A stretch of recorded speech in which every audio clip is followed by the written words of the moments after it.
शादी के 3 साल बाद मनोज को अपनी पत्नी रिया से रुचि खत्म हो गई थी। उसे लगने लगा था कि उसकी पत्नी मोटी हो गई है और अपने शरीर का ख्याल नहीं रखती है, जिससे मनोज अपनी पत्नी पर बहुत गुस्सा करता था। कुछ समय बाद वह किसी और लड़की से प्यार करने लगा और अपना समय भी उसे ही देने लगा। उसने एक दिन रिया से कहा कि आज डिनर के लिए कहीं बाहर चलेंगे, तुम तैयार रहना। जब अपने काम से घर वापस आया तो उसने देखा कि रिया ने बिल्कुल सिंपल कपड़े पहन रखे हैं और वह तो घर के कामों में लगी थी। उसे लगा कि मेरी पत्नी बिल्कुल भी सुंदर नहीं लग रही है और मैं उसे अपने साथ कहीं बाहर लेकर नहीं जाऊंगा और डिनर पर जाने के लिए कैंसिल कर दिया।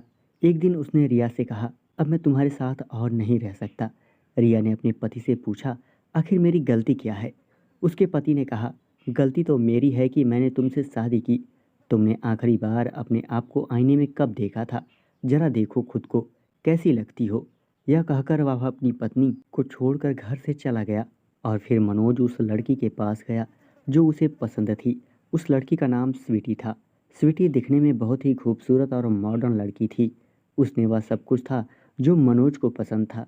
मनोज जैसे ही स्वीटी के घर पहुंचा, वो अपने बालों पर कंघी कर रही थी और वह बहुत ही सुंदर लग रही थी। मनोज स्वीटी के करीब गया और स्वीटी के साथ मनमानी करने लगा।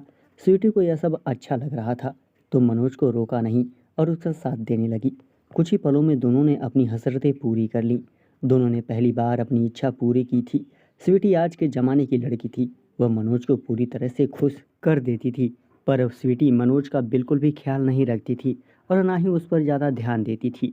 मनोज स्वीटी को खुश करने के लिए महंगे महंगे कपड़े ला कर देता और महंगे महंगे रेस्टोरेंट में खाना खिलाता। धीरे धीरे उनके जमा किए हुए पैसे खत्म होने लगे और एक दिन वह कर्ज में डूब गया। सब कुछ बर्बाद हो गया और उसके सारे पैसे भी खत्म हो गए। स्वीटी ने मनोज का साथ छोड़ दिया क्योंकि अब मनोज के पास पैसे नहीं थे। अब उसे रिया की याद आने लगी और वह रिया के घर पर आ गया। उसने देखा रिया तो आज खूबसूरत लग रही है।